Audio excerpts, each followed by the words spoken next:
This is the FIFA World Cup Panini Prizm Monopoly game and the booster pack, which you don't have to buy. These come separately, but I do recommend getting this because it gives you a ton more player cards, which is super fun. We were gifted this with no expectations to review it or anything, but we love it. So I wanted to do a video and show you a little closer look at how it's kind of similar and different from regular Monopoly. This booster pack comes with 6 card packs with 4 cards in each, so that's an extra 24 players in here.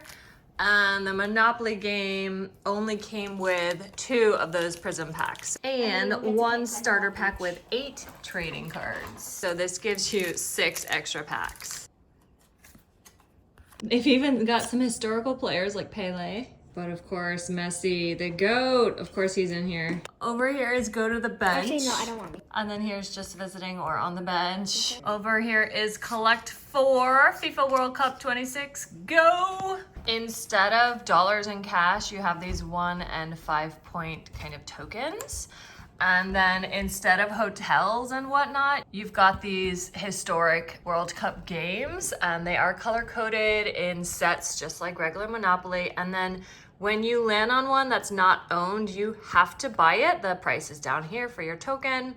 And then you would take the card after you buy it. You take the card, and then when someone lands on it, then you roll dice and you have to battle it out with your stats. There's an attack stat and a defense stat. It's really actually really cool. You see who wins or loses, and if they lose, they have to pay you. It's really cool the way they've kind of like brought soccer into the Monopoly world and kind of like twisted it a little. Really fun. Tokens are soccer balls, of course. Don't make me buy. Oh my god, who owns the America? Uh-oh, let's battle. Super fun spin on Monopoly. Okay, are you guys gonna rock? So fun for World Cup lovers.